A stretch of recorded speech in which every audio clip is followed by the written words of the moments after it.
Bonjour à tous. Aujourd'hui je vous retrouve pour une nouvelle vidéo en pleine semaine. Tout simplement parce que je n'ai pas tourné de vidéo la semaine dernière, du coup là j'en fais une en pleine semaine et je vais sûrement en tourner une ce week-end que je vais poster dimanche comme d'habitude. Du coup voilà, pourquoi j'ai pas posté de vidéo Pourquoi je n'ai pas posté de vidéo je n'ai pas trop d'excuses en fait. Du coup, il y a le bac blanc qui arrive aussi, donc je révise, mais voilà, on va dire que j'ai pas eu le temps de tourner de vidéo, même de penser à une vidéo, etc. Enfin bref, du coup, aujourd'hui je vous retrouve pour une vidéo sur cette chaîne. Une vidéo que je n'ai encore jamais fait. C'est une vidéo qui ne va concerner qu'un seul livre dont j'avais vraiment très envie de vous parler. Et ce livre c'est Forbidden de Tabitha Suzuma, publié chez Milady, dont on a énormément entendu parler, hein, ça je suis vraiment d'accord avec vous, et en plus je suis assez en retard sur le courant qui est passé du coup, parce que c'était plus vers novembre-décembre dont tout le monde parlait de ce livre. Moi j'arrive avec 2 mois de retard, c'est pas grave, c'est pas grave. Donc je fais une vidéo là-dessus parce qu'en fait j'avais vraiment très envie d'en parler très en détail et de pouvoir en parler avec des gens qui l'ont lu aussi, parce que c'est un livre qui soulève énormément de questions sur la morale, sur l'éthique, donc voilà, j'avais vraiment envie d'en parler. Donc je vais faire la moitié de la vidéo sans spoil, où je vais vous expliquer de quoi parle le livre, ce que j'en ai pensé, etc. Et l'autre moitié avec spoil pour pouvoir parler avec ceux qui ont lu le livre. Donc voilà, je vais bien marquer un temps d'arrêt pour montrer que je vais complètement changer de public, on va dire, et ne vous inquiétez pas pour ça, je vais vous dire qu'il y aura des spoils pour ceux qui n'ont pas lu le livre. Donc Forbidden de Tabitha Suzuma, ça parle d'un amour interdit. C'est écrit déjà sur la page de couverture, hein, c'est l'amour est leur seul crime. Donc voilà, déjà ça annonce assez bien les choses parce que c'est exactement l'histoire. Vraiment j'hésite à vous parler de l'histoire parce que moi j'y suis allée sans vraiment savoir de quoi ça parlait. Je savais que ça bouleversait tout le monde, mais j'ai pas lu la 4ème de couverture, j'ai regardé aucune vidéo sur Forbidden, même en tournant cette vidéo je l'ai pas fait parce que je voulais pas être influencée sur ce que je pensais de ce livre. Donc voilà, je vous en parle vraiment dans mon état le plus naturel, sans aucune influence sur ce livre. Donc je vais quand même vous dire quelques petites choses. Donc ça parle d'un frère et d'une sœur, enfin oui, c'est les 2 protagonistes, un frère et une sœur, qui ont 3 autres petits frères, enfin 2 petits frères et une petite sœur, donc ils sont 5, et leur mère ne s'occupe plus vraiment d'eux, leur père les a abandonnés quand ils étaient plus jeunes, pendant 1 ou 2 ans il donnait encore quelques nouvelles, au bout d'un moment voilà, il l'appelait plus, il n'envoyait plus de cadeaux, plus rien, voilà, il les a vraiment abandonnés avec leur mère, sauf que leur mère a rencontré quelqu'un d'autre, et elle est très fixée sur cet homme, hein. Ses enfants, elle en a plus trop rien à faire. Au bout d'un moment, vraiment, elle ne s'occupe plus du tout d'eux. Du coup, c'est les deux grands qui doivent s'occuper des petits. Ils ont une charge énorme, d'autant plus qu'ils sont au lycée, donc ils ont quand même beaucoup d'autres choses à faire à part s'occuper d'enfants. Donc c'est très compliqué pour eux, mais vraiment, ce qu'ils veulent éviter, c'est les services. Donc l'entraide qui va se passer entre le frère et la sœur va développer un sentiment beaucoup plus fort. Voilà, je vais juste dire ça et disons qu'on va voir l'évolution de ce sentiment tout au long du livre, jusqu'à son... Voilà, tout au long du livre. C'est un livre qui m'a énormément bouleversée. Pas dans le sens vraiment... Si, bon, j'ai pleuré, hein. Vraiment, clairement, j'ai pleuré. Ça... Voilà, j'ai eu du mal à m'y remettre 2-3 jours après, j'y pensais toujours, je me disais mais pourquoi notre monde est si injuste, pourquoi?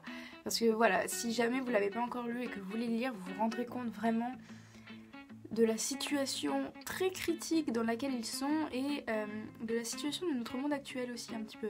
C'est assez choquant, mais dans un sens en fait je comprenais les 2 points de vue quoi. Il y a un point de vue qui était complètement nouveau pour moi, où il fallait quand même que je m'y fasse. Il y a eu quelques moments où j'étais assez mal à l'aise, c'est vraiment...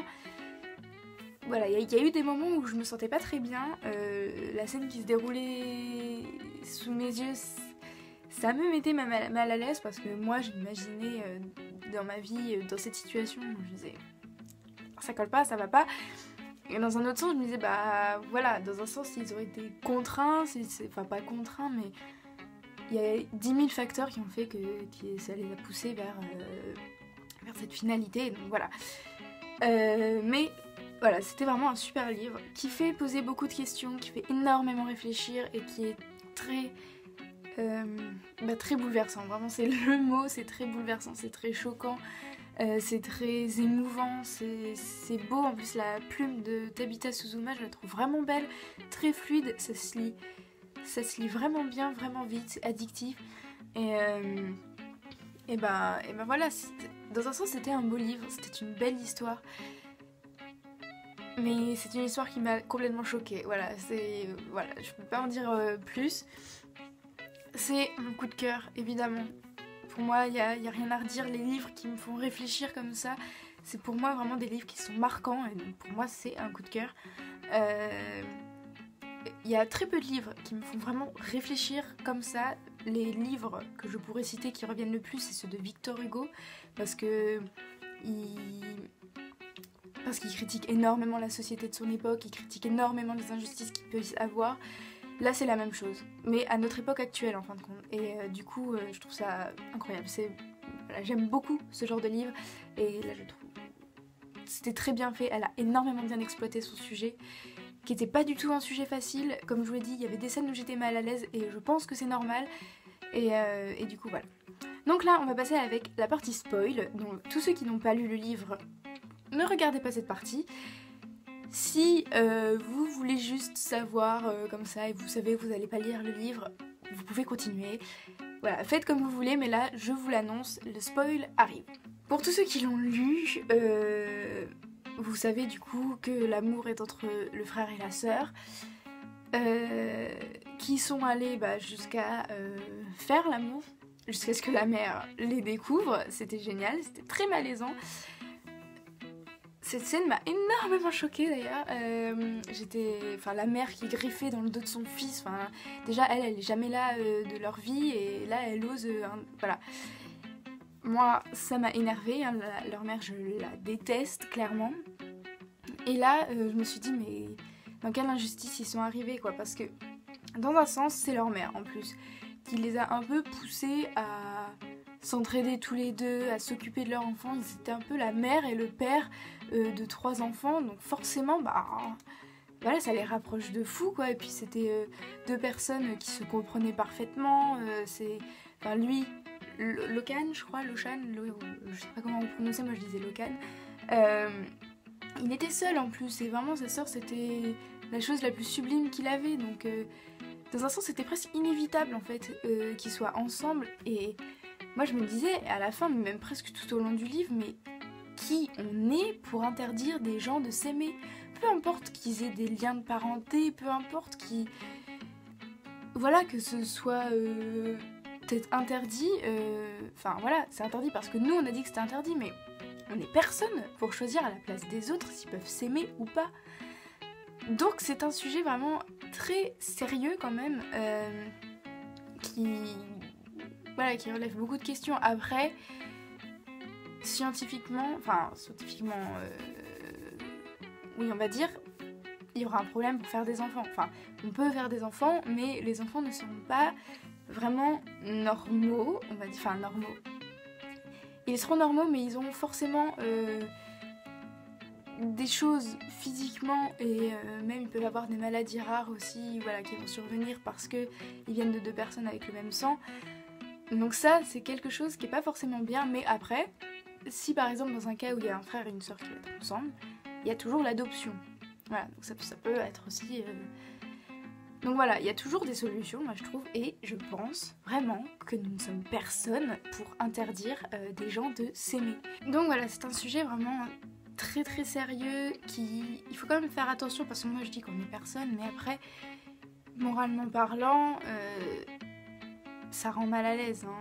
J'ai dit, il y avait des scènes qui me rendaient mal à l'aise, parce que moi, imaginer avec mon frère faire ça, jamais d'avis, je trouve ça vraiment très bizarre. Et voilà, donc voir 2 personnes qui sont frères et sœurs et qui feraient ça, ça me mettrait mal à l'aise. Et plusieurs fois, les personnages aussi ont relevé le fait que qu'ils étaient fous en fait et qu'ils avaient un problème dans leur santé mentale, que c'était sûrement ça aussi qui faisait qu'ils étaient amoureux ou un truc du genre.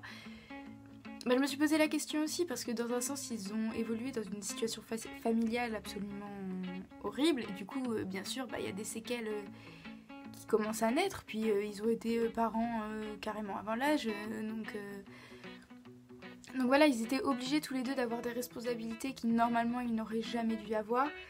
Ils ont été un peu obligés aussi tous les deux d'abandonner leurs rêves et à la fin voilà ça a mené au suicide parce que voilà ils voulaient absolument protéger leur famille, donc en venir à de telles circonstances c'est horrible et sûrement ça les a voilà oui leur santé mentale a été touchée, c'est obligé, donc voilà, est-ce qu'il faut vraiment accepter qu'un frère et une sœur s'aiment étant donné que là il y a la santé mentale qui rentre en jeu, étant donné qu'il y a la situation familiale qui rentre en jeu, est-ce que...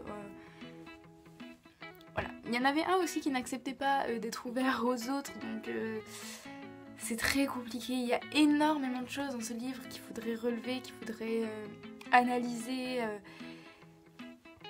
Mais voilà, moi vraiment la seule chose que je me suis vraiment dite dans tout le livre, c'est qui on est pour les interdire de s'aimer, leur interdire de s'aimer. Nous ne sommes personne, nous n'avons pas le droit d'interdire à des personnes de s'aimer, enfin c'est pas notre choix, c'est le leur, donc voilà. Après, que ça touche leur santé mentale ou pas, j'ai envie de dire c'est leur problème. Donc voilà. Donc vraiment, si ici il y a des parents qui regardent cette vidéo, faites attention quand même à comment vous éduquez vos enfants, si vous êtes souvent là pour eux ou pas, si vous n'êtes jamais là et avec une personne... avec une autre personne, un homme, tout le temps. S'il vous plaît, revenez voir vos enfants. Ils ont besoin de vous. Vous êtes leur maman ou leur papa. Voilà. Juste. Non, vraiment, n'abandonnez pas vos enfants. C'est vos enfants, c'est la chair de votre chair, c'est le sang de votre sang. Ne les abandonnez pas. Dans la tête d'un enfant, ça lui laisse des séquelles incroyables. Ça le chamboule, ça le détruit presque, et voilà, là c'est exactement ce que montre ce livre. Les enfants, à part les petits qui du coup sont quand même... non, même pas. Ils ont tous une vie pas du tout normale pour un enfant. C'est pas une vie d'enfant, que ceux qui aient 18 ans ou 7 ans, c'est pas ce qu'il faut pour un enfant. Des enfants ont besoin d'avoir des parents avec eux, ont besoin d'avoir une mère, un père. On ne peut pas abandonner les enfants, surtout quand on en a 5, comme dans le livre. Voilà, il faut réfléchir aussi un peu. Donc voilà, c'est tout. Soyez responsables et c'est tout ce que je vous conseille. Je ne vous le demande pas, ce n'est pas un ordre, mais je vous le conseille fortement. Voilà. Donc je vous dis à une prochaine vidéo. Il y en a sûrement beaucoup qui ne seront peut-être pas d'accord avec tout ce que j'ai dit. Il y en a sûrement qui vont me critiquer en disant que je ne peux pas trop comprendre la situation. Et là aussi je suis d'accord avec vous, hein, je vous le dis tout de suite. Il y a des choses que j'ai pu dire où j'ai complètement affirmé mon ignorance. Voilà, je n'y peux rien. J'ai dit vraiment ce que je pensais. J'ai été la plus naturelle.